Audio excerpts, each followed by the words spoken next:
Welcome back to the channel and welcome back to another quick pick prediction video.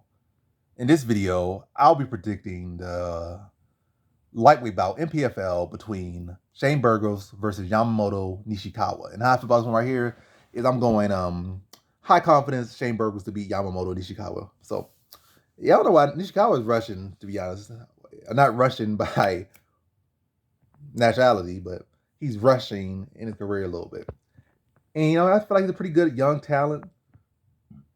But he's jumping into the deep end. I feel like he should have probably develop a little more, give himself like 5 years, develop, be 25, then be in this position.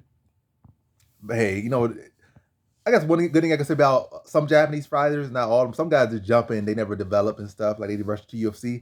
But I feel like Nishikawa is one of the guys that's genuinely going to get better. Versus the other ones that they do rush into their career a lot of it, and jump into elite pools just to be food, like just be shark food. They jump into the shark pit and don't be a shark, they just be shark bait. But I feel like Nishikawa is one of the ones that's going to develop. I'm not saying he's going to be elite, and be like, God, that's a contender. Well, maybe he will be a contender. Maybe. I mean, obviously, he's only 20 years old. He could develop to be anything. But am I saying he'll be a champion? No, but he definitely could be a contender. He could definitely feel like he could be a contender, in the 20, maybe more years he got in his career. Maybe he fight till he's 40, maybe he fight till he's 45, who knows? He could be there. But I would say I could bank on him probably being a top contender, title eliminator guy, or title challenger. Well, like I said, when he's already so young and already fighting at such a high level, or at least competing in a high level, maybe not at a high level, but he's competing in a high level organization. But yeah, I'm getting off topic. But again, that's Shane Burgos high confidence here.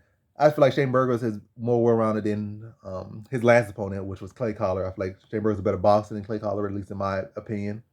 Shane Collar, I mean, it's Shane Collar, but I combine the names. Shane Burgos, I feel clearly better BJJ guy, better wrestler, better boxer in my opinion. For higher level competition, beat higher level competition, competed at a higher level. So it's not really Nishikawa has even less ends to get into this fight. Like, oh, he could get into grappling. I feel like grappling, he really don't have no path.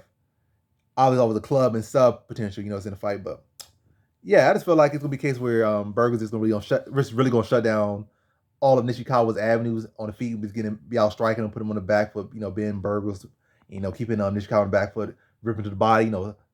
Rip you down from the body up. Like he's not really much of a leg kicker, but he'll body head you all day long and walk you down. Maybe jab, get in, body, come up with the head with hooks to the head. Just look to wear down Nishikawa and stay on him. Maybe even mix a couple grappling in there when Nishikawa starts to fire back any type of heat. But for the most part, I just feel like it's going to be typical Burgos performance: stalking, body shot, rip the body, drop the hands, bring the hook up.